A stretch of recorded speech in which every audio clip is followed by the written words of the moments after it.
What is up guys, my name is Ignas, welcome back to the channel. Today I would like to take a look into two large bank names from the financial sector. The first one is Bank of America, ticker symbol BAC. On the year to date they are losing almost $5 per share, down 10.5%. In 1 year it is a bit better, the stock is up from $37.75, higher for 9.48%. And in 5 years they did see some increase, with the stock going from $24 in 2017 to $41 today, up 66.25%. Price to earnings is close to 10 at 11.58, and they are paying a dividend which currently comes at an annual yield of 2.03%. So the dividends of the last 5 years will be our focus today. Let us get into the dividend investing watch list on Google Sheets. So I've taken the dividend yield data for Bank of America of last 5 years, and this is here the resulting graph. The dividend yield was at around 1.5% by the end of 2017, then it consistently kept on increasing to the end of 2020, and we did see the yield dipping after that. Out of this 5-year dividend yield history, we can find that on average in 5 years Bank of America had a dividend yield of 1.95%. Back in 2017 the yield went as low as 1.41%, 27.64% under the 5-year average. Then it bottomed in 2018, 28.65% under average. In 2019 it was over average at 2.22%, 13.96% up. Then there was a peak in 2020 at 2.78%, which was 42.7% over the average. And in 2021 the yield started going lower, bottoming at 1.65%, 15.3% under the 5-year average. But this year, as the price keeps on moving lower, we now have a yield of 2.08%, which is 6.77% over that 5-year average dividend yield. So it seems like a quite decent entry point to be getting a yield of over 2%, meaning that we are locking in a dividend, which percentage-wise is a bit higher than it was in the last 5 years. But there is another bank name that has a better opportunity regarding the dividend yield. We will check on that one shortly. But if you would be interested to check on this dividend investing watchlist yourself and add names that you are interested in, you are able to do just that by following the second link at the top of the description. Now back to that second bank pick. So the name that I would like to promote today is Citigroup, ticker symbol C. Similar to Bank of America, they are going lower this year, down 13% on the year to date. In 1 year that is even worse, as the stock went from $74 per share, down 26.07%.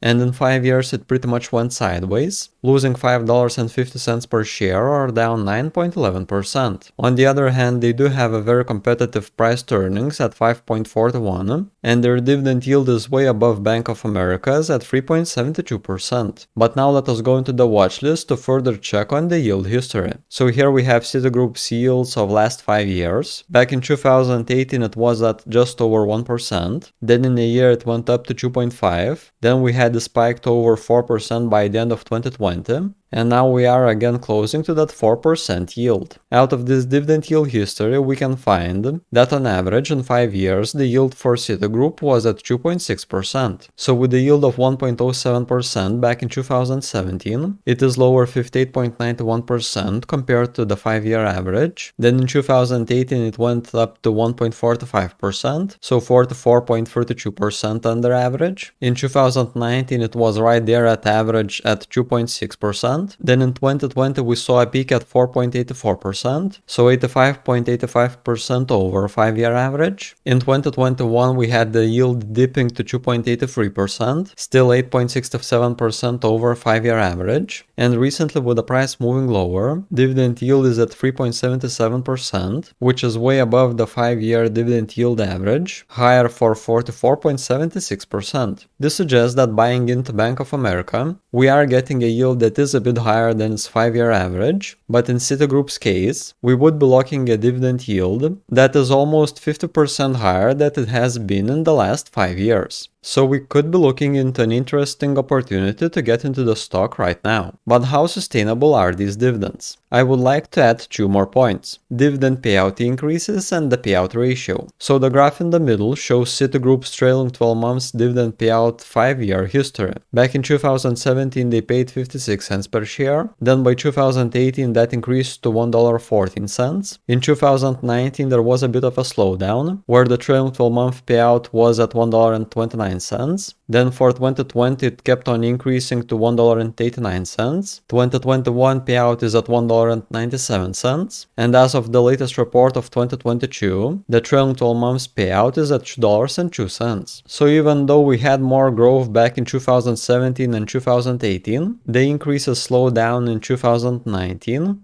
And we saw that price crash of 2020, but that didn't stop them increasing payouts. Though they are not getting higher that quick anymore, they are still consistently being increased each year. Now the second part I want to look into is the payout ratio. The percentage here suggests how much of companies' earnings are paid back to shareholders as dividends. So in Citigroup's case, they are paying back 25.9%, meaning that each year they have to set aside a quarter of their earnings and distribute those back to investors. I do believe that that is a sustainable percentage, and they should be able to keep the yield on going further. So that was it. Make sure to support the channel and leave a thumbs up under the video. So which one do you pick, Bank of America or Citigroup? Share your choice in a comment below. If you would be interested in getting access to that dividend watchlist, then consider memberships. By becoming a member, you will get access to Discord, where I share my stock watchlists and all the buys and sells exactly when I do them. This could be a great option to track my moves closely. Last week I did an analysis on another company, so if you would be interested in that, then click on a video that is currently on the screen. And that was it from my side. Thank you for watching, and I will be seeing y'all in the next one.